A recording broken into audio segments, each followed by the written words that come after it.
বিসমিল্লাহির রহমানির রহিম। আসসালামু আলাইকুম। রান্না করছি ছুরি শুটকি দিয়ে সিমের বিচি বা খাইসা।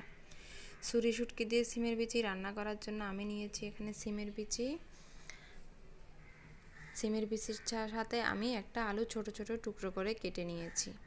আর এদিকে নিয়েছি কিছু পেঁয়াজ কুচি, রসুন কুচি, একটা কাঁচামরিচ আর একটা বেগুন ছোট ছোট টুকরো করে কেটে নিয়েছি। আর এদিকে নিয়েছি শুকনো মশলাগুলো, কয়েকটা টমেটো, হলুদের গুঁড়ো, মরিচের গুঁড়ো, লবণ। ছুরি শুটকিকে আমি গরম পানি দিয়ে ধুয়ে ভালোভাবে পরিষ্কার করে নিয়েছি। চুলাতে একটা প্যান বসিয়ে দিয়েছি, পর্যাপ্ত পরিমাণে তেল গরম হতে দিয়ে দিচ্ছি। তেলটা গরম হয়ে আসা পর্যন্ত অপেক্ষা করছি। তেল গরম হয়ে আসার পর আমি এখানে রসুন কুচিগুলো দিয়ে দিচ্ছি। রসুনগুলো দিয়ে সামান্য নেড়ে চেড়ে দিব যেন তেলের সাথে ঘ্রাণটা ছড়িয়ে যায়। রসুনটা লাল লাল করে ভাজবো না, সামান্য নরম করে নিব।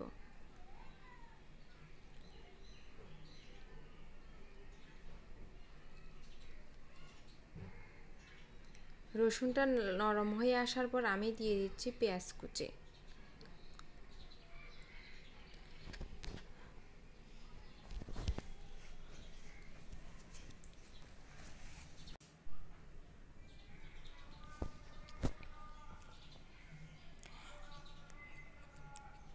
পেঁয়াজ আর রসুন ভালোভাবে তেলের সাথে নেড়ে চেড়ে নিচ্ছি। আমি এখানে দিয়ে দিচ্ছি কয়েক টুকরো টমেটো।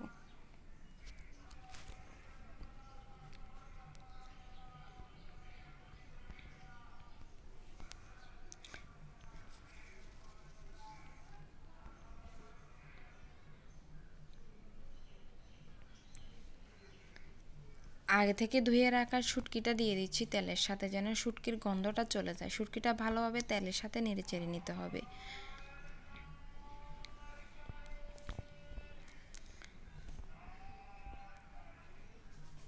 সিমের বিচি দিয়ে ছুরি শুটকি রান্না করা এটা চট্টগ্রামের একটি ঐতিহ্যবাহী খাবার। এটা খুবই মজা হয়। যারা খেয়েছেন তারা অবশ্যই বুঝতে পারছেন। এখন আমি দিয়ে দিচ্ছি শুকনো মশলাগুলো। দিয়ে দিচ্ছি লাল মরিচের গুঁড়ো, পর্যাপ্ত পরিমাণে লবণ আর সামান্য হলুদের গুঁড়ো। সব মশলাগুলো আমি একে একে ভালোভাবে নেড়ে নিচ্ছি তেলের সাথে। সব তরকারির ক্ষেত্রে মশলা যত বেশি কষাবেন তরকারির টেস্ট ততই বেড়ে যাবে।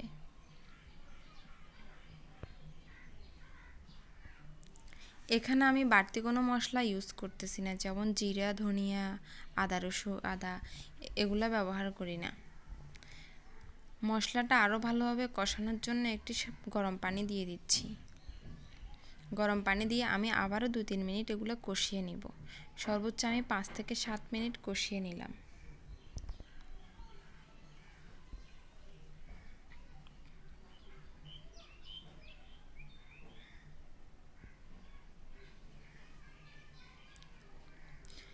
আমার মশলাটা প্রায় কষানো শেষ হয়ে এসেছে, তেলটা উপরে উঠে এসেছে।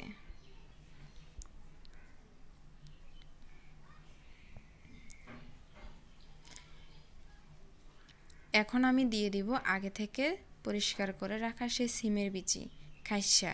এখানে আমি একটা আলু ছোট ছোট টুকরো করে কেটে নিয়েছি সিমের বিচির সাইজ মতো করে।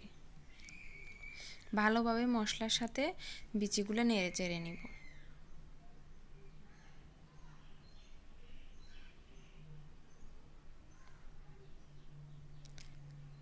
কেটে রাখা বেগুনটা দিয়ে দিচ্ছি সিমের বিচির সাথে। ভালোভাবে আমি এখন নেড়ে চেড়ে নিয়েছি। 2-3 মিনিট আমি লো আঁচে নেড়ে চেড়ে নিব। ঢাকনা দিয়ে ঢেকে দিচ্ছি কিছুক্ষণের জন্য।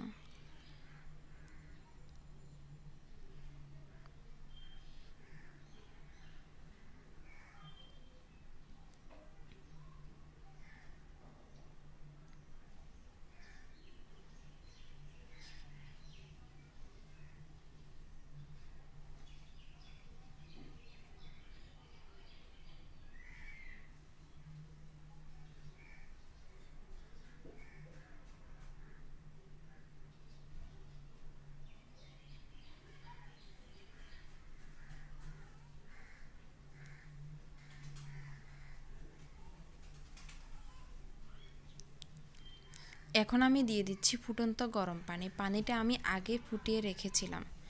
পর্যাপ্ত পরিমাণে পানি, ফুটন্ত গরম পানি দিয়ে দিচ্ছি বিচিটা সিদ্ধ হওয়ার জন্য।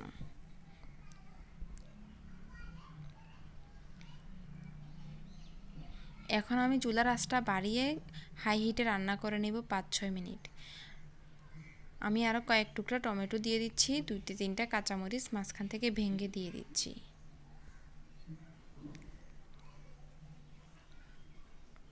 সব কিছু ভালোভাবে নেড়েচেড়ে নিচ্ছি। ঢাকনা দিয়ে ঢেকে দিচ্ছি। আমি 5-6 মিনিট হাই হিটে রান্না করে নিয়েছি।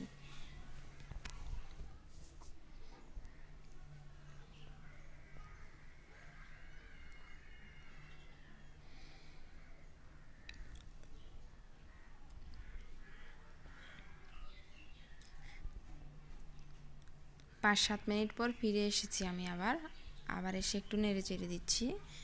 আমার পানিটা অনেকটা শুকিয়ে এসেছে, সিমের বিচিটা প্রায় সিদ্ধ হয়ে গিয়েছে।